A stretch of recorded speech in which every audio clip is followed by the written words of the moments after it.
गांव की सरहदें मिट्टी की दीवारों से बनी थी, जो खेतों को आसमान से मिलाती थीं।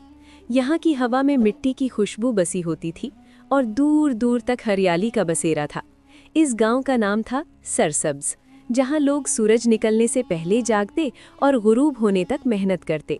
यहाँ के घर सादा थे, मिट्टी के बने, छतों पर घास की चादर और सहन में एक दो खजूर के दरख्त। मगर एक घर ऐसा था जो बाकियों से अलग था। न उसमें शोर था, न हंगामा। ये घर सुकून की पहचान था। इस घर में 3 रूहें आबाद थीं। अहमद, जो खेतों का मालिक और घर का सरबराह था, उसकी बीवी फातिमा, जो घर की रौनक थी, और अहमद की माँ आमिना, जिन्हें सब अम्मा जी कहते थे। अहमद की शादी को 1 साल बीत चुका था। फातिमा शहर से आई थी, मगर गांव की मिट्टी में इस तरह घुल मिल गई थी जैसे वो यहीं की पैदा हुई हो। अम्मा जी ने उसे पहले दिन से बेटी समझा और फातिमा ने अम्मा जी को माँ का दर्जा दिया। ये रिश्ता लफ्ज़ों से नहीं, अमल से बना था। सुबह सवेरे जब आसमान पर पहली किरण फूटती, फातिमा उठती और चूल्हे की तरफ बढ़ती। अम्मा जी थोड़ी देर बाद आती और दोनों मिलकर दिन की तैयारी करती। अहमद खेतों को निकल जाता, दिल में सुकून की दुआ करता। ये घर की बुनियाद थी, मोहब्बत की खामोश बुनियाद। गांव में मोहब्बत की शक्ल अलग थी। यहाँ लोग एक दूसरे की मदद करते बगैर कहे। फसल की बुआई के दिनों में पड़ोसी एक दूसरे के खेतों में हाथ बटाते। अहमद का घर भी इसी मोहब्बत का हिस्सा था। एक दिन जब अहमद खेतों में था, गांव के बुजुर्ग चाचा रहीम आए। उनकी बकरी खो गई थी। फातिमा और अम्मा जी ने मिलकर तलाश की। फातिमा ने सहन से निकलकर गलियों में देखा, अम्मा जी ने दुआ की। जब बकरी मिली, चाचा रहीम ने कहा, बेटियों, तुम्हारी मोहब्बत गाँव की शान है। गाँव की मोहब्बत छोटी छोटी बातों में थी। कुएं पर औरतें पानी भरती और एक दूसरे की बातें सुनती। फातिमा जब जाती तो अम्मा जी की तारीफ करती। अम्मा जी की तरह कोई नहीं, और गांव की औरतें मुस्कुराती, क्योंकि उन्हें हसद नहीं, खुशी होती। एक बार गांव में मेला लगा। लोग गीत गाते, रक्स करते। अहमद ने फातिमा और अम्मा जी को साथ लिया। वहाँ मोहब्बत के लम्हात थे। बच्चे खेलते, बूढ़े बातें करते। अम्मा जी ने फातिमा के लिए एक चूड़ी खरीदी और फातिमा ने अम्मा जी के लिए एक दुपट्टा। अहमद देखता रहा, दिल में शुक्र अदा करता। अम्मा जी और फातिमा की मोहब्बत लफ्ज़ों से नहीं, आंखों से बयान होती। सुबह जब फातिमा चाय बनाती, अम्मा जी आहिस्ता से आकर बैठती। फातिमा प्याली थमाती, अम्मा जी मुस्कुराती। एक दिन अम्मा जी की तबीयत खराब हुई। फातिमा ने खुद खेतों से जड़ी बूटियां लाकर दवा बनाई। अम्मा जी ने कहा, बेटी, तू मेरी जान है। फातिमा ने सर झुका लिया, आंखों में नमी आ गई। रात को जब अहमद वापस आता, दोनों उसे देखकर खुश होती। अम्मा जी कहानियां सुनाती, फातिमा हंसती। ये लम्हात थे जो रिश्ते को मजबूत करते। एक शाम अम्मा जी ने फातिमा को बुलाया। बेटी, आज तेरे हाथों से रोटी खाऊंगी। फातिमा ने खुशी से तैयारी की।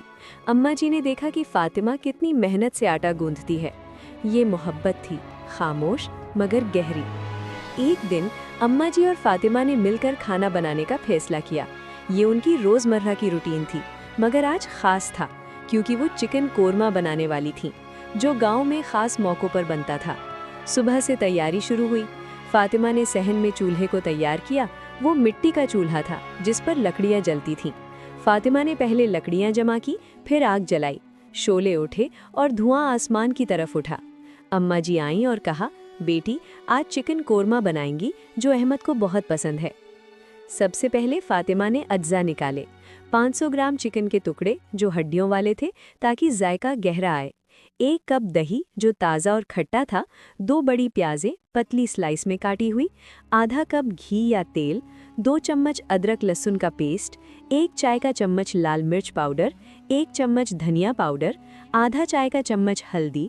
गरम मसाले के लिए 10 लौंग, 10 छोटी इलायची, 3 बड़ी इलायची, 2 दालचीनी की लाठियाँ, आधा चाय का चम्मच काला जीरा, 1/8वां हिस्सा जावित्री और जायफल, चंद काजू या बादाम गार्निश के लिए ब्लांच्ड, और आखिर में 1 चम्मच केवड़ा पानी खुशबू के लिए। अम्मा जी ने कहा, बेटी, कोरमे की जान तो प्याज की भुनी हुई खुशबू में है। फातिमा ने एक गहरे बर्तन में घी गरम किया, उसमें प्याज की स्लाइसें डाली और दरमियानी आंच पर भूनना शुरू किया। अम्मा जी पास बैठकर देखती रहीं और कहा, हल्के सुनहरे होने तक हिलाती रहना, जलने नहीं देना।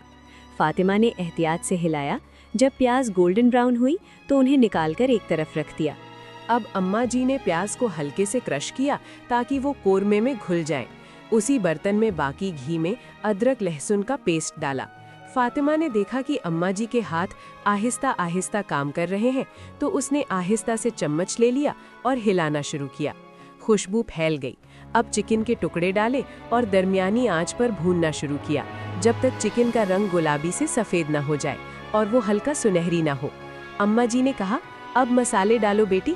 फातिमा ने नमक, लाल मिर्च, धनिया पाउडर, हल्दी और गरम मसाले, लौंग, इलायची, दालचीनी, काला जीरा, जावित्री और जायफल को हल्का पीस कर डाले। सबको अच्छी तरह मिलाकर भूना जब तक तेल अलग ना हो जाए और खुशबू कमरे में फैल जाए। अब दही की बारी थी। फातिमा ने दही को फेंटा और आहिस्ता आहिस्ता बर्तन में डाला, मुसलसल हिलाते हुए ताकि वो फट ना जाए। अम्मा जी ने कहा, नमक थोड़ा कम रखना, बाद में देख लेंगी। दोनों ने मिलकर हिलाया। अब पानी की 1 कप मिकदार डाली और ढक्कन डालकर आहिस्ता आंच पर पकाने दिया। कोरमे को तकरीबन 30-40 मिनट पकना था, जब तक चिकन गल न जाए और सालन गाढ़ा ना हो जाए। दरमियान में अम्मा जी ने क्रश्ड प्याज डाली, जो कोरमे को मजीद जायका देती। फातिमा ने देखा कि सालन में तेल ऊपर आ रहा है, जो अच्छे कोरमे की निशानी थी। आखिर में जब चिकन नरम हो गया, फातिमा ने केवड़ा पानी छिड़का और ब्लांच्ड बादाम या काजू से गार्निश किया। अम्मा जी ने एक रोटी उठाकर देखी, जो वो पहले से तैयार कर चुकी थी। कमाल है बेटी, फातिमा ने शर्माकर सर झुका लिया। खाना तैयार हुआ। चिकन कोरमा, रोटी और एक तरफ अचार। दोनों ने मिलकर दस्तरख्वान बिछाया और अहमद का इंतजार किया। ये मंजर मोहब्बत का था, हाथों का साथ, दिल का बंधन। गांव की जिंदगी आसान नहीं थी। खेतों में मेहनत, घर में काम, मगर अहमद का घर सुकून का ठिकाना था। एक दिन अहमद की तबीयत खराब हुई। फातिमा और अम्मा जी ने मिलकर देखभाल की। फातिमा दवा लाई, अम्मा जी दुआएं की। अहमद ने देखा कि दोनों की मोहब्बत उसे ताकत देती है। गांव में एक बार फसल की कटाई हुई, लोग खुश थे। अहमद ने घर में दावत दी। फातिमा और अम्मा जी ने मिलकर खाना बनाया, चावल, गोश्त, सलाद। पड़ोसी आए और मोहब्बत की बातें हुईं। एक शाम अम्मा जी ने फातिमा को बुलाया, बेटी तेरे बगैर ये घर अधूरा है। फातिमा की आंखें भर आईं, वो गले मिल गई।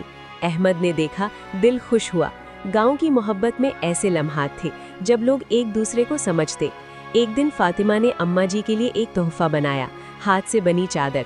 अम्मा जी ने पहनी और कहा, ये मेरी बेटी की मोहब्बत है। अहमद ने देखा कि उसकी अम्मा जी और बीवी एक हो गई है। वो दिल में सोचता, ये मोहब्बत गांव की मिट्टी की तरह है, सादा मगर पायदार। साल बीतते गए, मगर घर का सुकून बरकरार रहा। अहमद, फातिमा और अम्मा जी ने गांव में रहकर जिंदगी गुजारी। मोहब्बत के लम्हात ने उन्हें जोड़ा। आखिर में जब अम्मा जी बूढ़ी हुईं, फातिमा ने उनकी देखभाल की। अहमद ने देखा कि ये रिश्ता अबदी है। जिस घर में सास माँ बन जाए, बहू बेटी और बेटा इन दोनों का मुहाफिज, वो घर जन्नत बन जाता है। मोहब्बत शोर नहीं, सुकून है।